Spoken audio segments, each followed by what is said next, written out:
Oh,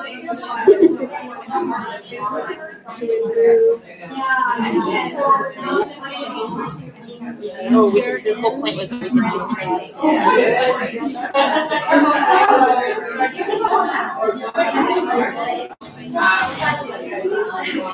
Does that look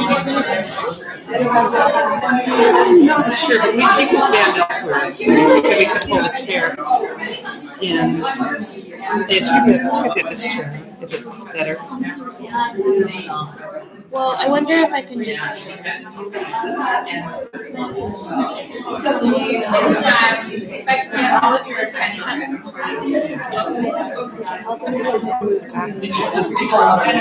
Yeah, I just wonder whether it'll be. Hello, everybody. It's 7:30. You can all get seated. And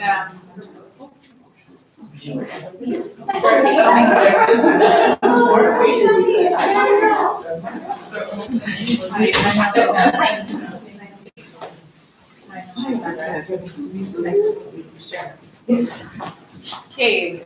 Hello, everybody. Thank you for coming. Just make sure everybody's seated. So, first of all, before we begin tonight's presentation panel, just a reminder that we've sent out an invite for the Christmas party, December 5th. I believe it starts at 6:30, and if you could please RSVP. So that's that. And now, we're going to be getting into our topic for this evening, niche editing. And if it can be written, it can also be improved on with editing and proofreading. The abundance of written material that surrounds us provides often overlooked opportunities for editors. And as such, we've got 4 editors with their individual experiences in their niche editing careers. So first, I'd like to introduce to you Lynn Sackville, who has worked as an in-house editor for over 30 years, first with the community newspaper, and then for a major accounting firm. And in addition to general editing of business-related documents, she specializes in technical editing of financial statements. Then we have, next to Lynn, we have Sharon McGinnis. Hi, welcome. Who has spent 20 years in marketing, account services, and print production before becoming the proofing queen 17 years ago. She has proofread and fact-checked materials for a wide range of services and products, including children's menus and activity books. And next to Sharon, we have Heather Ross, sorry. Who has transitioned from project management to editing 5 years ago after completing the SFU editing certificate program. She provides editing services to a variety of clients, including engineering firms, healthcare organizations, and publishers. And she's a lifelong knitter and specializes in technical editing of knitting patterns. And then we also have tonight with us Susan Fitzgerald, who is a freelance editor, researcher, and writer. For more than 2 decades, she's helped fiction and nonfiction writers, academics, and organizations with their writing projects. She's worked extensively with wine writers and wine companies. So welcome all. Thank you.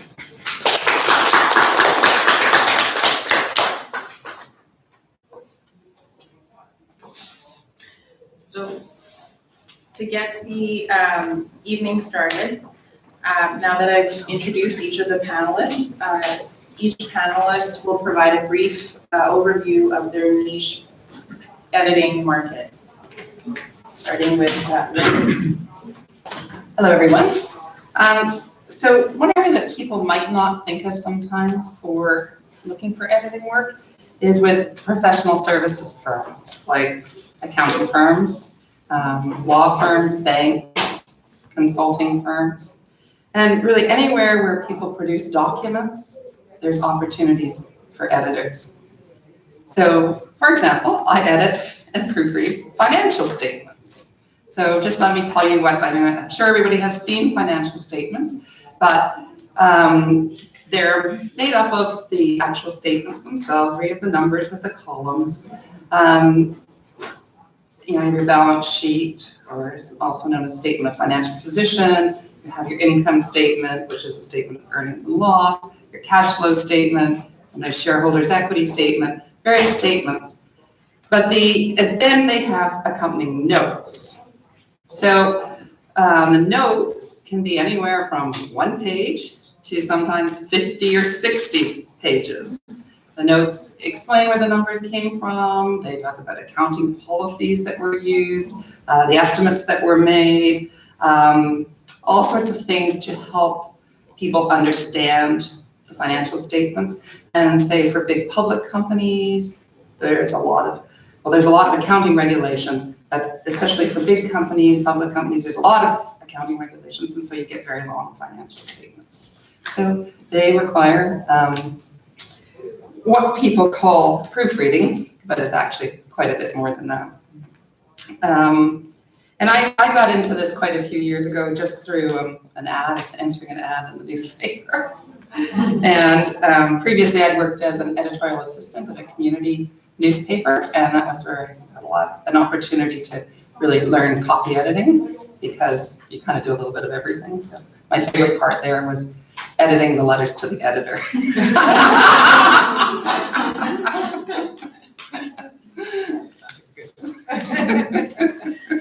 Next we have Sharon Mittens. Mittens, yeah. You just say your majesty, it's fine. Your Majesty. I'm kidding.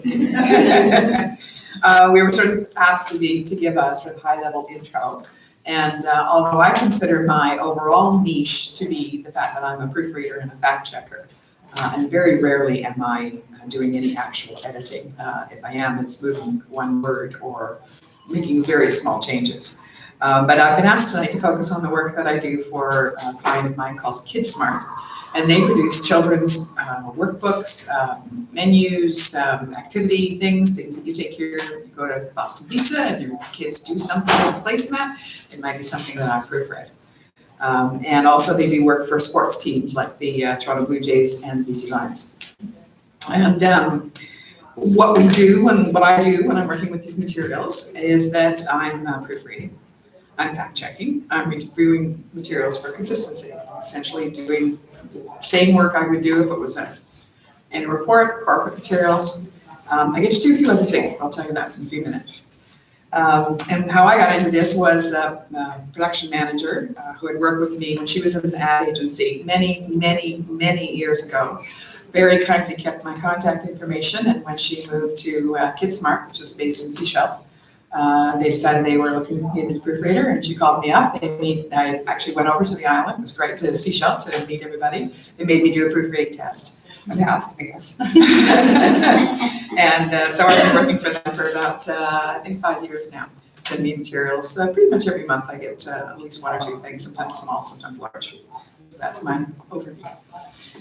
And thank you, Sharon. Now we have Heather Ross. So as mentioned in the intro, I've been knitting for a really long time. And there was a period in the 90s where it started to get harder and harder to find knitting materials. The yarn stores were going out of business, and it really seemed like this might be the demise of a very old craft. And then the internet arrived on the scene, and knitters connected like mad.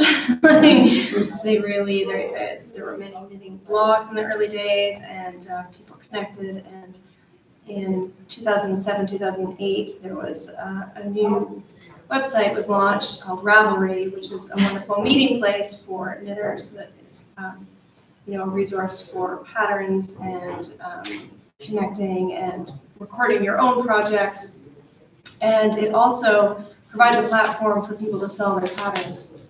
So they can create PDF patterns and upload them, and they're there for sale. Or they also have the option to share them. So there's really been a huge explosion in knitting and knitted material. And fortunately for editors, the idea of having stuff tech edited sort of exists in the knitting world. There's an understanding that that is often part of the process. So people may or may not choose to tech edit the patterns that they produce, but you don't have to explain what it is. People have a pretty good idea that it's a good thing to do.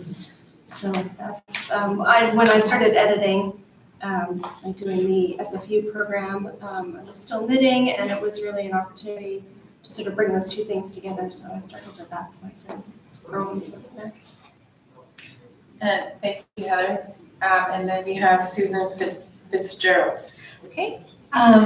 So I do a lot of editing in the wine industry. I edit a wide variety of materials. Some of them are very, very small, like wine labels, and some of them are very large. Most of it is either marketing material that's aimed at consumers, or is used by salespeople, or it's educational materials, and that might be aimed at consumers or distributors.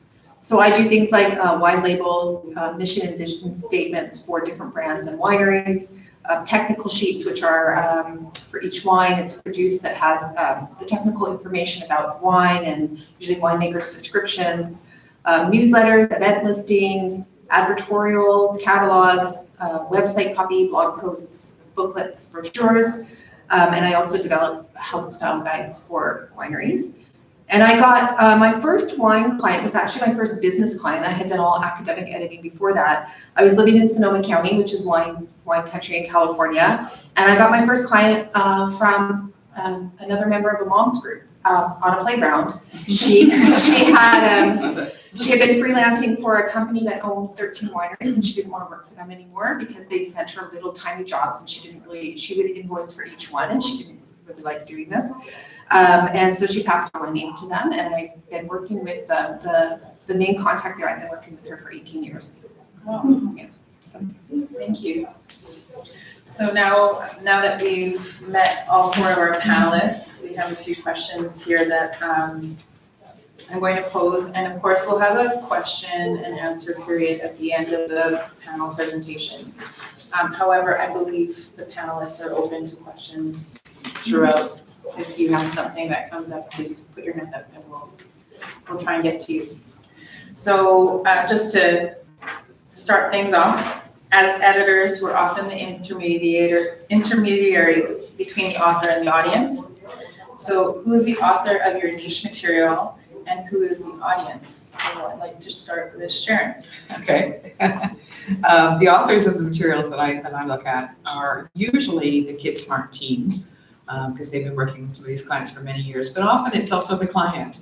The client will have some puzzles or games that maybe relate to their business, and so they will contribute to the material as well. So I'm working with both of them really, although it's usually directly through the agency. I don't usually get to talk to the end client, such as BC Lions or Toronto Blue Jays.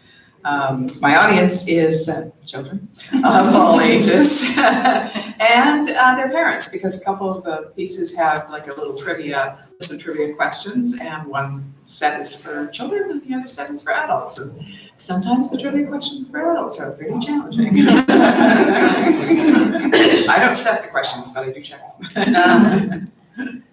Lynn, how about you? Who is your audience? So the audience of the financial statements would be the readers, who could be shareholders, directors, investors, regulatory bodies, lenders, or members of organizations, say for nonprofit statements. And the authors would be the companies and organizations who are producing their financial statements. And I kind of see myself, the role is that of playing an intelligent, educated reader, but who is not a financial expert. And so if when I'm reading through, I'm puzzled by something, or I don't quite see how this relates to that, or whatever, I can assume that other readers are going to find that same thing. Yeah. But just from doing this so much, don't you become more of a financial expert? So it must be a bit tricky It is a to little, think of how a person first reading that. Say Yeah. I'm a new investor and I get my 10 pages, Yes. tiny little print. yeah, no, I agree. And because you do, as you do something for years and years and years, you do pick up a lot of the terminology, you have more of a base for understanding things. So there is that to consider. I think more when I say that I wouldn't understand, if I have trouble understanding, it's more usually because there's some lack of step in the logic, or something is inconsistent, if you see something, say in the note explaining something, but it doesn't seem to really relate to something there. So it's more, almost more like internal consistency. That's kind of the thing that would be one of the things that I'm watching for. So the integrity of the document. And I think the idea is also that you're wanting to produce high quality documents where people aren't, because the idea is a lot of the stuff is hard enough to grasp anyway. People aren't distracted by poor punctuation, incorrect grammar. They can focus on the message rather than the way it's being delivered. So trying to make it as clear and flowing properly. And as I referred to before, I think generally people think of what I'm doing as proofreading, but there's actually a fair, if I were to use the Editors Canada definitions, I would say there's a lot of copy editing and also even some stylistic editing, like suggesting maybe write this into 2 sentences, and then, even a little bit of substantive. What if we move this paragraph above here? This would be more logical, chronologically, things like that. And Susan, how about you? Who is your audience? So my authors are mostly, a lot of them are wine writers, a lot of them are freelancers who are working for the companies that I'm working for. So they're writers who specialize in writing about wine, winemakers, other technical staff who are involved in growing and making wine. I often work with designers, who's oftentimes designers who specialize in wine-related projects, marketing staff, staff of individual wineries, such as event coordinators, and then sometimes management staff. I sometimes do business communications. My audience is made up of consumers, and the characteristics will vary depending on the brand. Salespeople, so often distributors who are selling wines to restaurants and stores, giving them the information that they need to do their job. Restaurant staff who are interacting directly with consumers, and shareholders. Thank you. And Heather, how about you? Who is your main audience? Knitters. What's notable is that knitting patterns used to be fairly vague and sort of, you knew what you were doing, so it was the guideline, and there was this assumption of a certain level of skill. So the designers that I'm working for, often, many of them target their patterns at a fairly new knitter who has kind of a basic set of skills. But even those who are writing for a more advanced knitter who's looking for a challenge, the patterns have evolved to be quite a lot more clear and a lot more, just a lot more instructions, so that the knitter doesn't have to think too much about what is meant. They can just follow the instructions and get the item that they're trying to make. So now, the next question that comes to mind is, what specialized editing skills do you use? What general editing skills do you use? And what other skills and knowledge do you need for your niche? And I'm gonna start with Lynn on this one, and a continuation of the financial and business documents. So I think, thank you. I think that the thing is sometimes, I know sometimes people say, oh, with financial statements, what are you looking for? And a lot of it is just the same thing that you would look for in any document. So you have grammar, so things like subject-verb agreement, and especially sometimes because the sentences are quite long, it gets lost as to what's the subject and what's the verb. So subject-verb agreement, there's often lists, so parallelism for the first word in the list. Correct use of punctuation. Semicolons are a really useful thing in these kinds of documents because there'll be comma, comma, comma, comma, and then there's commas within the comma sections. So there's a semicolon here and a semicolon here. So it's a lot of that same thing that you're going to be doing in any kind of editing. And then some sentence structure, paragraphing, logic. I've talked to that a little bit before. And then a lot is consistency. capitalization, say, for example, the name of the company, and then it's defined as the company. Then you want, with a capital C, you want to make sure every time it's referred to that it has a capital C. Just a lot of things like that. So you look at the consistency, the spellings, if you're using Canadian spellings, that it's consistent. If you're using American spellings, it's consistent. And then that things are, follow the style sheet. As well as you're looking for formatting, and then things follow the marketing brand style that they're supposed to follow. Sorry. Do you use any other skills as well, such as research skills? No, I don't, because I'm not responsible for the content. I'm given the content. Like and it's more just trying to make it as error-free as possible as far as punctuation, grammar, typos, and then make it flow and logical and easier to read.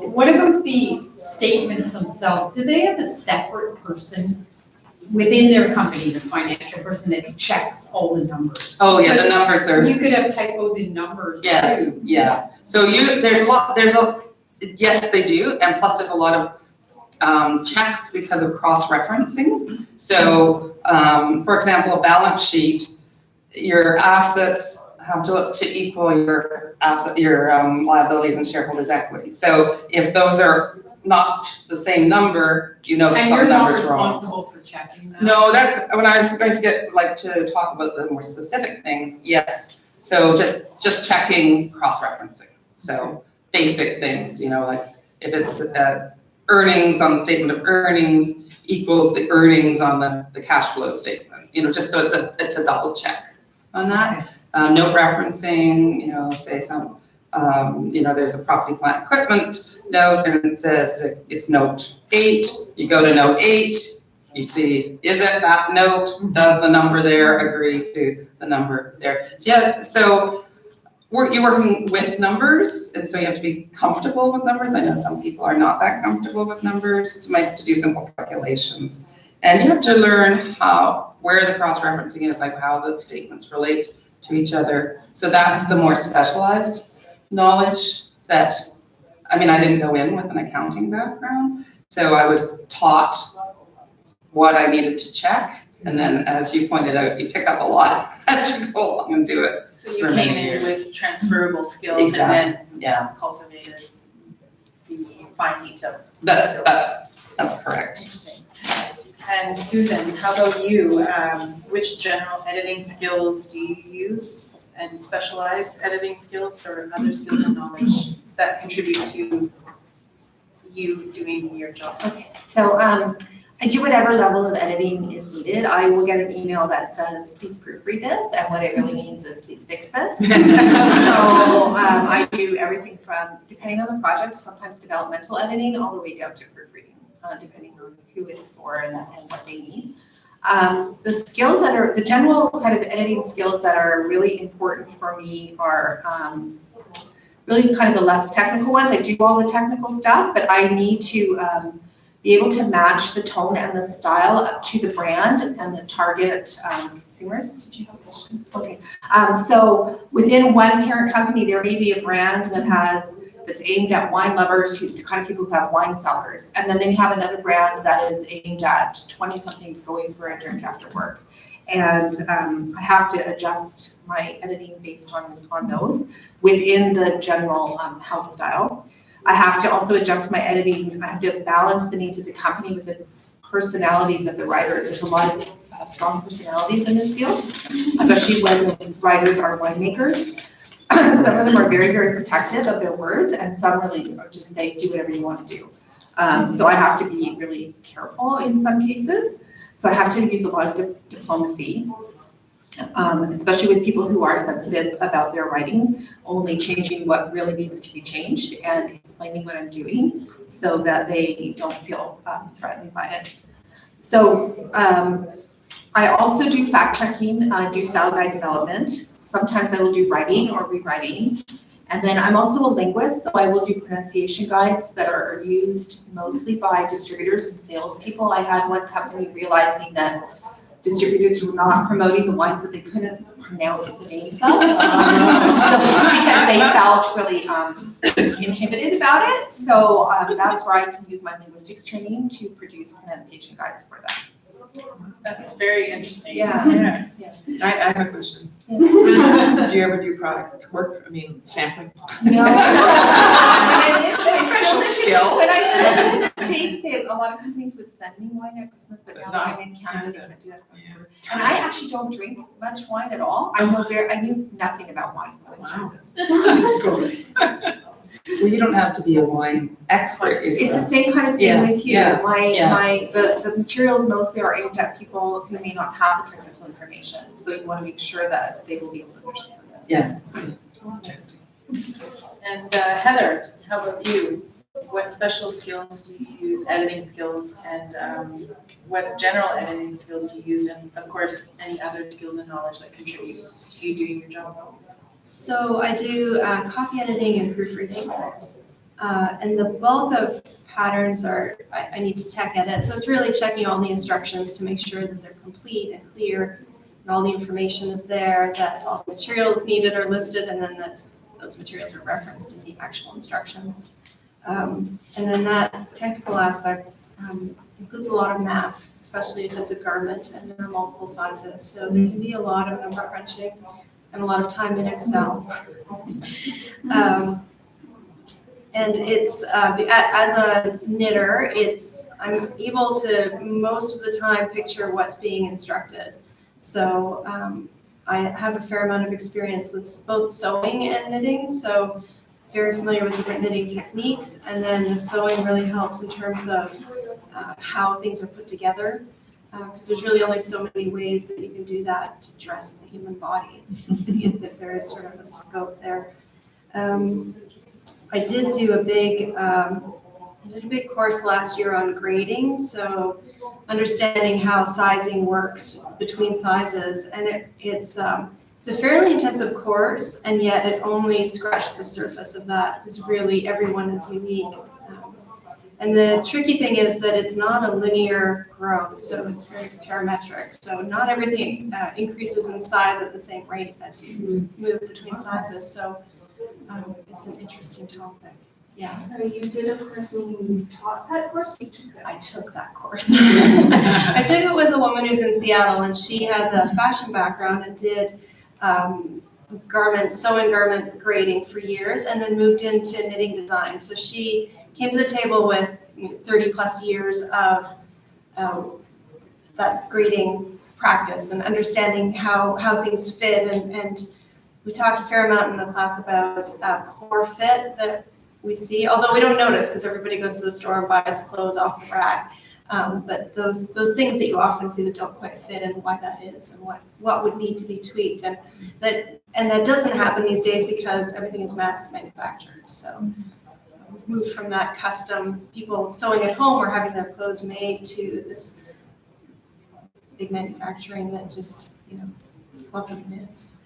Do you picture that jersey or whatever it is so clearly, just from reading a pattern, you could say, you know what, this neck is going to actually be too wide for the average soldier, or this is too, it's going into, can you actually advise them? You know what, you need to make this a bit slower. I do that, but not just by reading the pattern. That's where the math and the Excel comes in. And so I might have something where I look across the size range, and the sleeve is 1 inch larger than the wrist at the smallest size, but then somehow when it gets over to the larger sizes, it's grown to 5 inches larger than the wrist. So it hasn't sort of remained consistent relating to that size. So I do ask them to go back and look at those things sometimes. Yeah, there's often, in garment patterns, there's often a schematic, which helps. So that's one of the things I check, that all the numbers in the pattern actually give you the measurements that are listed on the schematic, and then that those numbers are reasonable in terms of fit across that size range. And the question I have, which I already asked her, and she's answered for me when we were talking about this, but I thought it might be interesting, is does she ever actually sit and knit parts of the pattern to test it out?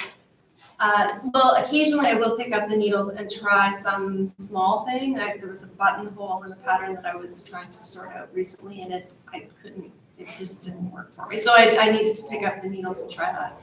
But the comparison I would make is I don't generally knit, and often a designer will have test knitters. So they'll design something, the tech editing and the test knitting are two different things, and they'll try to find a pool of test knitters who will knit up the different sizes so that they can find out if there's issues there.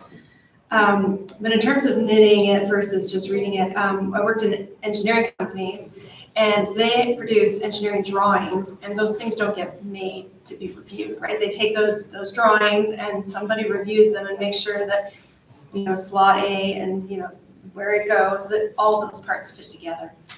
So it's more like that sort of engineering review. Interesting, so you get to use that background very much so in your niche editing career. And of course, Sharon, how about you? What general editing skills, specialized editing skills, and any other knowledge and skills do you use to do your job? Generally, I'm checking facts, I'm making sure things are spelled right. I'm making sure it's consistent, that they use something in the first page and changed it again on the second page for no good reason.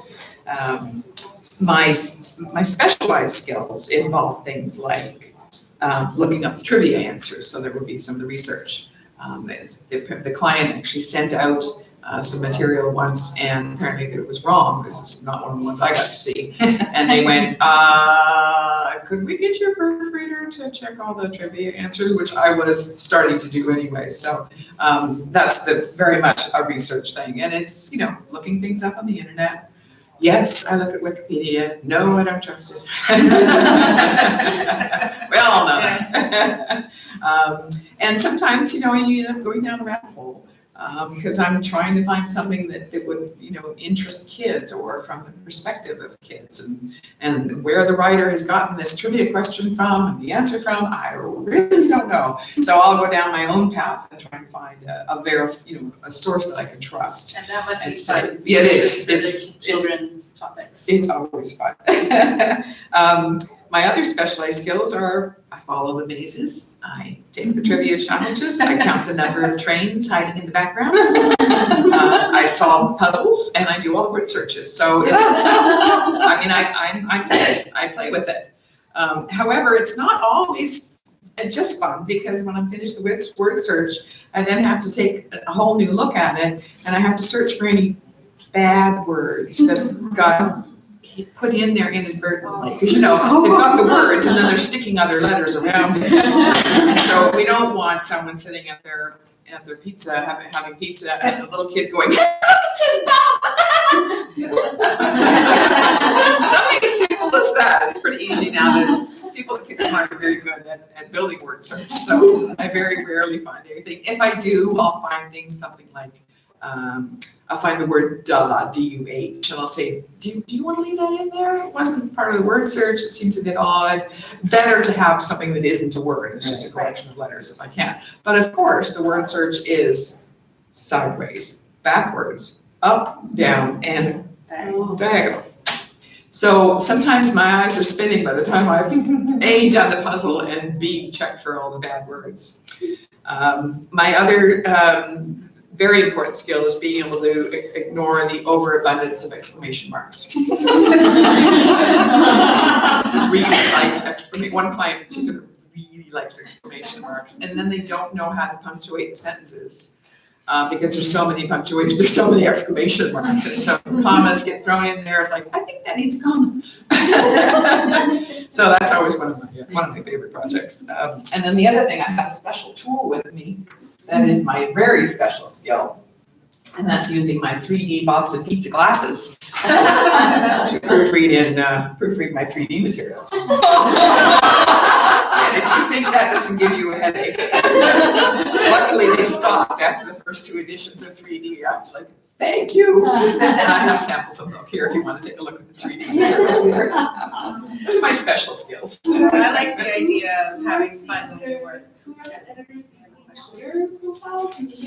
available.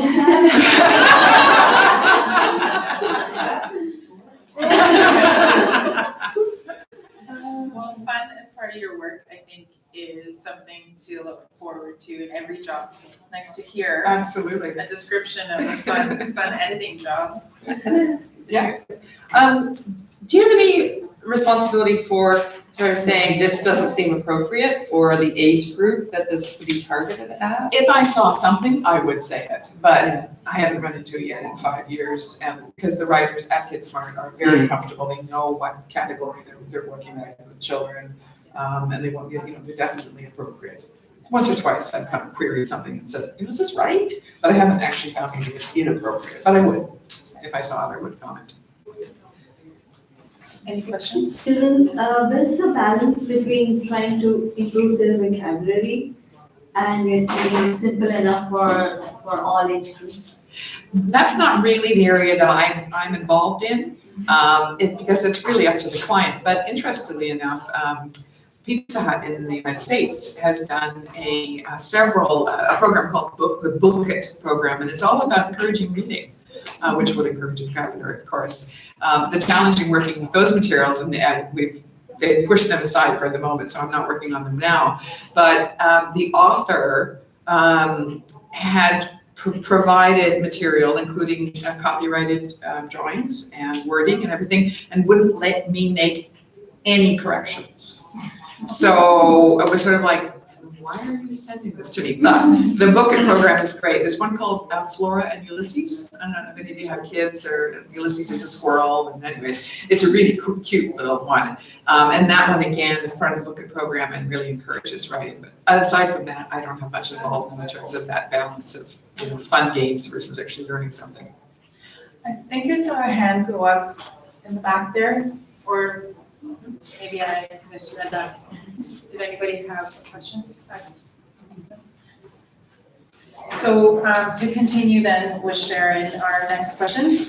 And I think you've kind of answered this, but I'm sure there's more detail available. What's the market for your editing niche?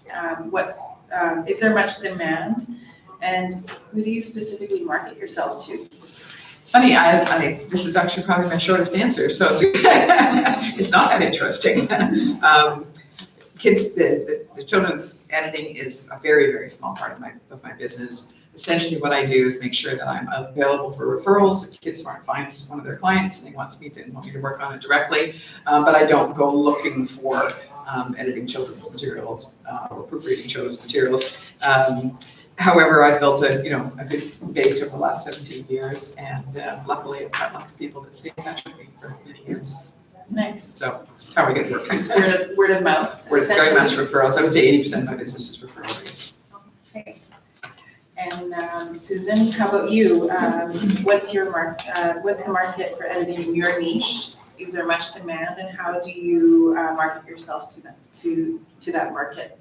So there's a lot of content produced by every winery and every brand and every parent company, and a lot of it changes constantly. So, wineries have events going on all the time.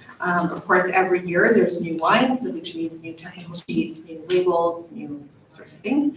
But like with any business editing, the challenge is getting the companies to understand the value of editing, which can be really challenging. So I've been really lucky to work with people who value editing, and they will campaign within their companies to get as much material as possible edited, but it's often up to a manager, a corporate manager or a brand manager.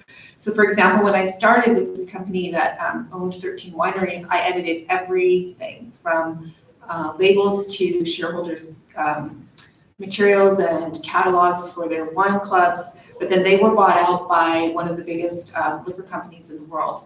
And so I was working with their fine wine division, but then the person who used to manage these 13 companies now managed 5 brands, so I did everything for those brands. But this other brand manager really didn't feel like there was a need to have anything edited. So it's always that kind of battle. I don't market myself in this area. This is just part of my business. All of my clients can be traced back to that first client, either word of mouth, or I now work with designers that I've worked with there, or winemakers have gone off and started their own wineries or things like that. So my main source of marketing is just really doing a good job and adding value to their communications. Thank you, that's an interesting field, definitely to learn more about as well. And Heather, how about you? So with the opportunity to self-publish quite easily, there are a lot of designers publishing patterns, so there certainly are opportunities. I haven't done much marketing. I connected with somebody locally, and that really has been, that word of mouth from that one person that I connected with has really brought me lots of work. So I have had a couple of people approach me through Instagram, so that's kind of the place where knitters and designers are. So that's where I do focus and would focus if I did more marketing. So social media, in addition to word of mouth. And Lynn, how about you? What's the market for editing in your niche? And is there much demand, and who do you market yourself to? I think that I think it's maybe a little bit like what you were saying. I think there's lots of documents out there in businesses and professional services firms that would really benefit from editing, and a lot depends on whether the person, the manager or whoever values that or is even aware. So I think there's opportunities for editors to market themselves. I don't know exactly, because I'm working in-house and with the same company for a long time, but I think that there is opportunity there, and I think sometimes it's untapped. Internally, I mean, people are told they have to put their work through, but it's a bit sometimes like selling yourself a little bit. And it's when they actually realize the value of, having, as people call it, a fresh pair of eyes, look at things, and you find, you find missing word, you find something that doesn't agree, you find some things like that, and then essentially you've marketed to them by doing a good job, and then they're like, value the extra time that it takes to go through another round. I mean, just in the financial area, there's so many documents produced. There's like financial statements, annual reports, you have proposals, marketing materials, training materials. So I think there's a lot of opportunity. Speaking of which, I do know of a current job opportunity. If anybody wants to speak to me after, I can pass on the information. It's a full-time 1-year contract position doing business editing. So I have a question to each of you, and maybe just start with Lynn. I think you touched on this, but have you done special training for your niche, or when you started, were you already known for that skill set, or this is something you just fell into and like? Yeah, when I was first when I applied for this job, I was given an editing test, a proofreading and editing test, and that's, I think, fairly common for if you're actually being hired as an in-house person, and that was with the types of materials or samples of the kind of thing you'd be working with. So it required working with some numbers and catching inconsistencies and that kind of stuff. So I think the angle it was coming at was from a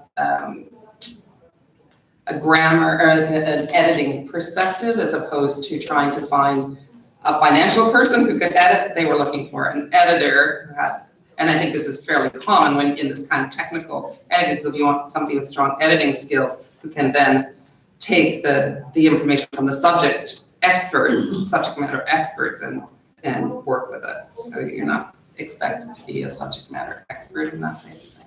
And how about you, Sharon? Did you have any special training in this niche that you have grown for yourself in your business? Well, I'll talk about the proofreading niche, because the children's niche and stuff like that. When I started the company, I had no idea even what an editor was. I just knew that I was really good at finding things that were wrong. So I started by taking some courses and, doing some online research. But I didn't know that the technical definition of a proofreader did not involve fact checking. It's apparently somebody else's job. Well, I didn't know that. I figured you're checking a piece of paper and then make sure everything on it was right. Then my clients went, wow, you dialed the phone number? You typed in the web link? Okay, we're using you again. So I inadvertently kind of walked myself into a whole amazing business that's kept me going full-time for 17, and 2 other people now, for 17 years. But I literally fell into it and just wanted to make sure it was right. That was my mantra. So something that you personally held as a standard ended up becoming your career, and a big component in your career. And I remember when I was a kid, I would be out with my parents and I'd say, it's a really weird way to spell Caesar salad. And I would just pop off the page at me. I didn't know what I was doing, but I knew that I was wrong and I needed to fix it. How about you, Heather? Any special training that you've taken in terms of, I know you said you have been knitting and sewing for several years, but any extra training in addition to the course that you took last year? That was the big one. And I've done lots of knitting techniques, but when I have a chance to take classes, I do try to take them here and there just to, because so different techniques are sort of, there's cycles of popularity. And so it's sort of good to take a class on what's popular right now and see what people are working on and just understand where it's at that moment, because these things sort of evolve as they become popular again. So. And Susan, have you taken any or completed any special training for your niche editing career? No, I've done, general editing training and I continue to do that always. But in terms of wine-related stuff, no, I haven't had to do anything special. I just kind of learned as I went. The specialized training that comes into play is my background in linguistics. It's really useful. But that's just lucky that I can use that in this job. Nice. Well, I think that wraps up the portion of our key questions. And now I'd like to open it up to the floor. If there are any questions that I didn't ask or think to ask, please feel free to ask our panelists. Yes. I have a question for Lynn, but actually it's for all of you, and that is, Lynn, you alluded to the fact that when you applied for your job, it was an editor's job, but oftentimes companies don't necessarily call it an editor's job. So I'm curious, A, whether you applied for an editor's job, and if not, what was the job that you applied for? And whether there are other people who do the kind of work that you do, but it's called something else. And so also for the rest of you as panelists, when you're pitching yourselves, are there various ways that you pitch yourselves aside from the editor? I'm trying to remember what the ad was so long ago. I know it definitely had the word editor in it. And it, I think it was editor and proofreader. And I do think among people who, especially people in business, and I think just the general public, the word proofreader is this very broad term, and they'll say, well, you proofread this, but they don't mean proofread it in terms of, the Editors Canada definition. You're not taking something and proofing it against something else and making, you're basically, what they want you to do is find errors, sort of like what you're, and fix them, Yes. and to be a second set of eyes. I hear that a lot. People are always grateful if you find something that would have been very embarrassing.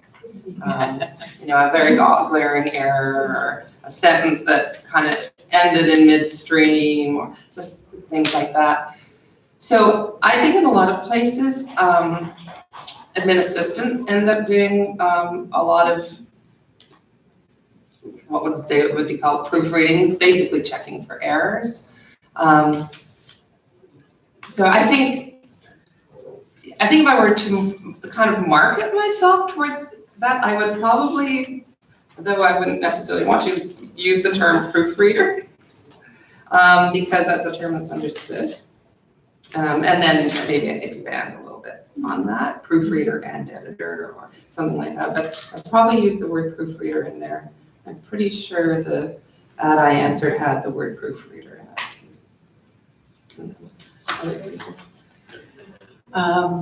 Sorry, I got lost in the whole proofreader thing. But you are actually. I know. Yes, no, I definitely market myself as a proofreader and fact checker. And I try and give people examples if they're, don't know what I'm talking about. I very rarely have to go out and look for work, and usually someone comes to me and says, oh, such and such referred me, and I need this brochure done. What's the timeline? What would be your quote? And so from there, it's more of an education of what's involved and how much time I need and how much money it's going to cost. Usually with corporate clients, though, they're pretty smart, they're pretty clever. Although lately I've started to ask for a budget, because it's no use me working so hard to develop this quote and then I find out that they've got like 1/10 of the money that I want to charge. And sometimes they actually come back with a budget, sometimes they don't, but it's starting to happen more often now, so it's handy. And I just want to add one thing, I don't know if this is the right place for it or not, but talking about marketing and making sure that you're available for work and that people know who you are, and referrals. This woman who referred me, or who called me when she went to KidSmart, I probably worked for her 8 years ago, maybe even 10 years ago. Did some work for her when she was an ad agency. She moved around, she went to KidSmart, she called me. I now have a very good relationship with this company. Just 3 days ago, I got an email from a company in California, never even heard of them before, at some sort of an agency.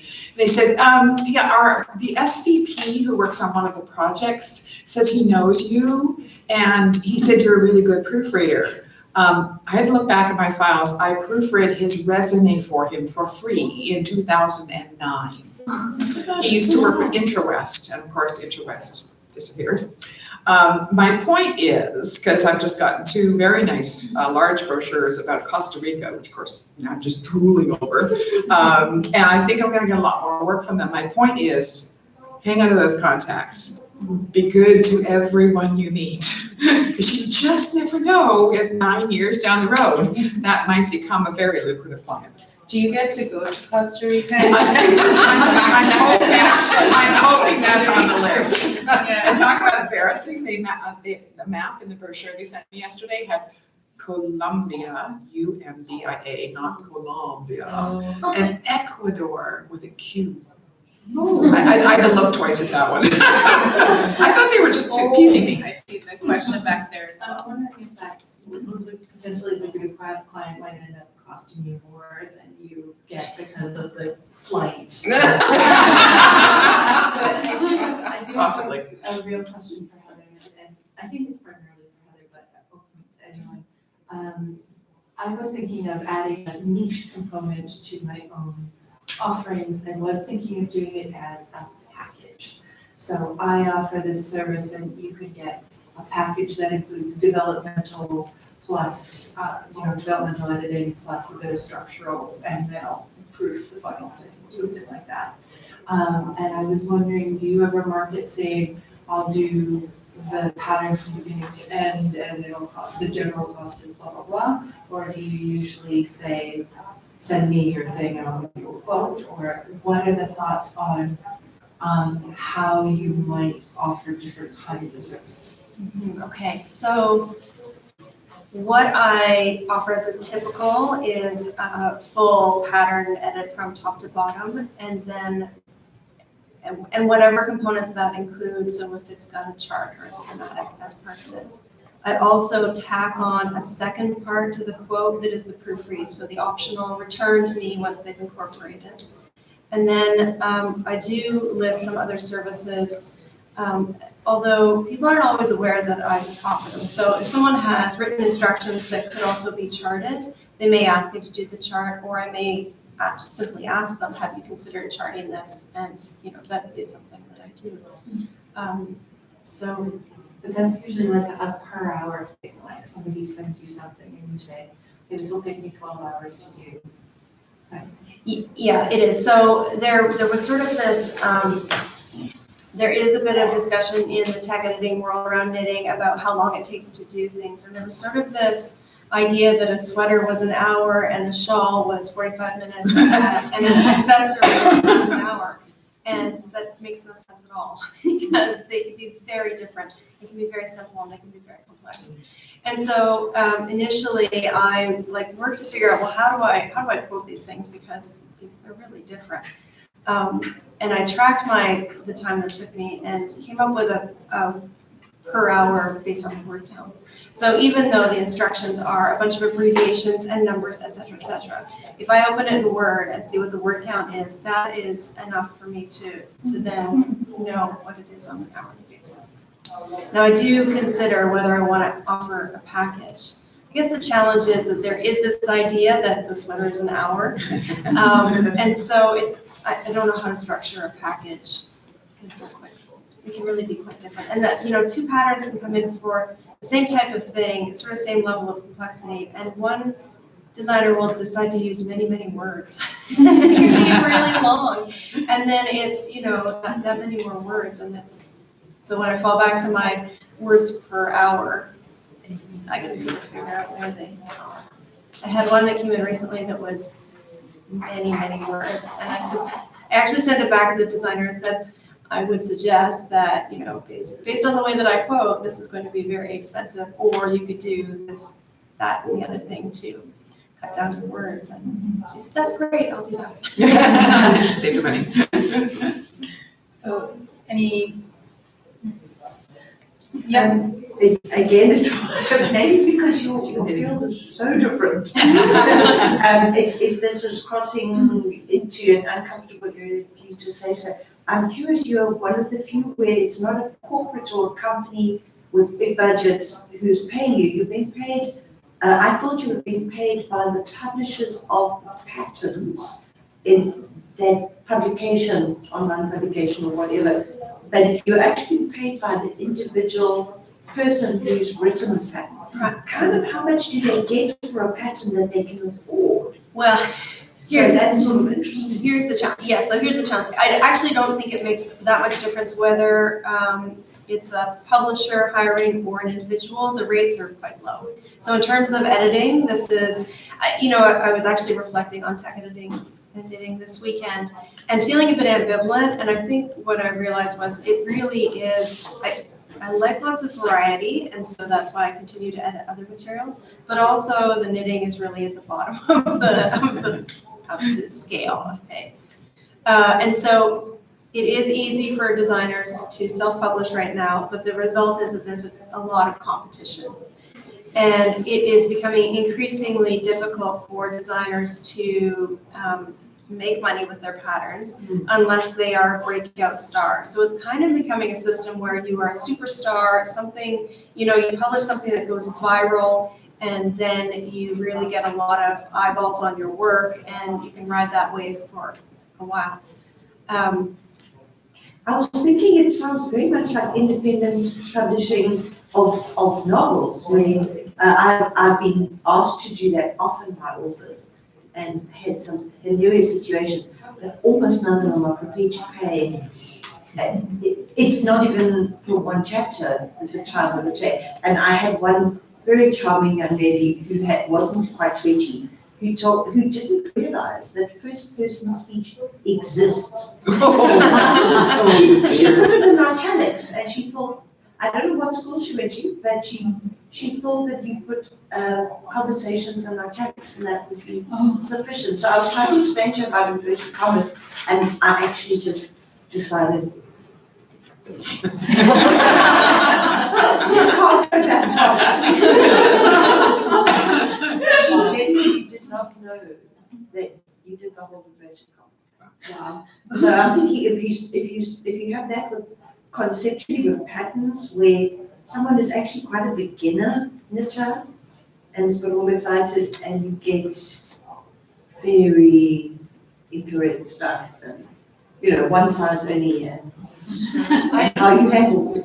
I actually don't encounter that too much. I am amazed at the quality of work that comes to me from first-time designers who haven't necessarily been knitting very long. I mean, they are like they do everything. They do the photography, they knit their samples, they do the design, they do the layout, they publish books. They don't just do patterns, like they'll put together a collection. Like it's pretty amazing. So I think there is a point where I think what happens is some of those people who maybe are not ready for tech editing they may publish without doing the tech editing step. So I think there's sort of a self-filtering there. So if you want to be one of those superstars, then that would be Questions? Sorry. No, please go ahead. This is for everyone. You all kind of sound like you kind of fell into your position, which is amazing, or like, you had word of mouth referrals, which is great. For someone who's just starting out, and I was intrigued by this idea of niche, because I don't have any niches, but I've been writing it down, and it turns out I have a lot of niches. And I'm just wondering what's your advice for someone like me to kind of seek those niches, if you've got any?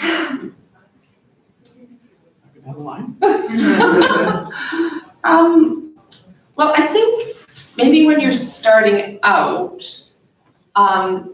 trying different things and seeing what you like, what you seem to be strong at, making some contacts, and then maybe then it sort of helps you can narrow a little bit.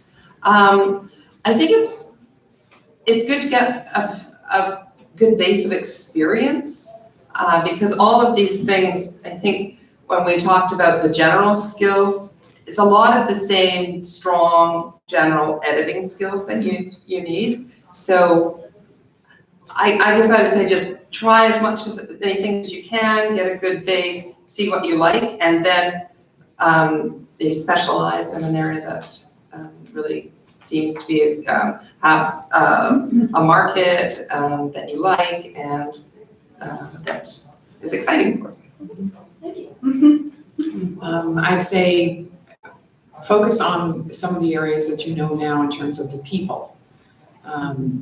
When I first started, I thought, oh, I'll go to one of those networking things and I'll hand out my cards. And I ended up one of those ones where there's like one dentist and one insurance place. It's like, wrong place for me, wrong place for me. I never got any business from them and they never got any business from me. So then someone said, no, when you network with people who are providing the same clients that you want to work with, different services. So I started hanging out with art directors. With the Art Directors Club and photographers and designers, and many of those people go to places like the BC American Marketing Association, which I've been a member of for many years. So it's kind of a fun way to market, and try and relax when you're marketing. Don't be like, get your card out, share your stories, tell them a little bit about yourself. And the other thing I would say is make sure you've got, and we talked about this a little bit briefly, a strong name. I stumbled into Proofing Queen and, 20 years later, all people say, oh, you're the Proofing Queen. Oh, you actually have a name too. They know me as the Proofing Queen. And having that sort of identity, and even if it's, like you said, you thought it had to be related. I know somebody that had a company called Cupcake Editing. Oh. It's memorable. Yeah. Because, she had a little picture of a cupcake, and I thought, okay, I'm going to remember who that is. I actually can't remember her personal name at the moment, but I know I can find her. Right, so that's important too. I think to sort of follow on what Sharon said, really I had this interest in knitting and then I've become more involved in the local community. I joined the guild and made more of an effort to go to places where knitters were, because then they start talking about design. I would say to be open to other possibilities other than business networking. Like my first one client was through a playgroup. when I had to move to the town, it was a big town my son was in. I once had a client that I got through a dental hygienist whose mother needed business writing or something. And talk about what your interests are. So I've talked to Heather about knitting, and Heather needed somebody to proofread a book because she was going to be away that she had edited, so I got to proofread her book, right? So talk to people about what you're interested in, and just kind of be open to different possibilities. And possibly also volunteering and for an organization. It's always good. I find the more involved I am with the editors, the more opportunities that come my way. And that includes organizations like ACES, which is the American Copy Editors Society.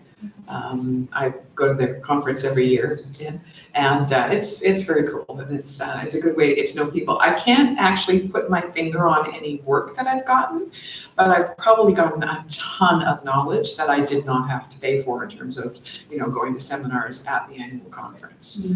Hopefully somebody else gets some work. I have a question that some people in the room might be wondering about as well.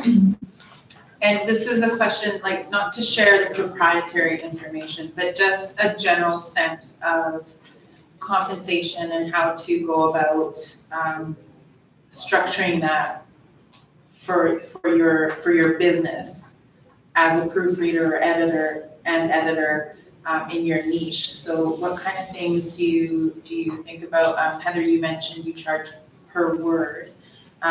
Do you look at other industry competitors, or if you don't have any competitors, well, if it's such a niche that's so specialized, maybe you look across different industries to see what other niche editors do. This is kind of a question to any and all of you. I'll start. So for this work, I charge it hourly because some things are tiny, some things are big. And then what I do for companies that give me a lot of small jobs, I just track it over a month and bill once a month. So this person that I got the job from, their initial job, she was invoicing for a 10-minute wine label. So it wasn't even worthwhile. Like, it was more work for her to do the business side of it. So I try to be really flexible. When I work for corporations, I have to just accept the fact that they pay on their terms, which is often 60 days, rather than what I would like them to do. And that's just, we don't have a say as a vendor for a huge multinational corporation. So flexibility based on what the client needs. Thank you. Any other insights about this topic? I know, again, not sharing the proprietary side of things, just in a general sense for people to get an idea of whether there are things to consider before jumping into a niche market that you might not think of off the top of your head. Probably one of the things I did that was pretty smart was, inadvertently again, was setting up line of credit. I didn't think I would need it because I thought, well, I don't have a lot of expenses, blah, blah, blah. But that whole 60-day thing can really hit you when you've been an employee for many years, and then suddenly you're out waiting for that check to arrive in the mail when there's a postal strike. So having that line of credit, I have used it over the years off and on, and it's been a really good thing. Or when they send it on the 60th day. The 60th day or the 90th day, exactly. And as for me, I usually, I quote based on an hourly basis. But as I tell clients, it doesn't, if they ask for my hourly rate, I'll tell them. But it doesn't help because they don't know how much I can proofread in an hour. That's always the challenge. So I give them a rough ballpark and say, okay, it'll be about X per page. Obviously, if there's no words on the page, it won't be anything, but don't count on every page being X. Sometimes it's X times 2 or 3, because it's a map in Costa Rica of all these places I don't know, and I have to do an hour's worth of research to see if all the accents are correct. So that's usually what I do, is I give them some general guidelines, and then I say, send me a project, I'll give you a project quote. And that's how I always end up. And now many of my clients don't even get a quote. They just send me the job and they pay the bill, like those clients. It's a dream It's a dream to that client. point. Exactly. Yeah. Well, are there any other questions that anybody would like to ask our panelists?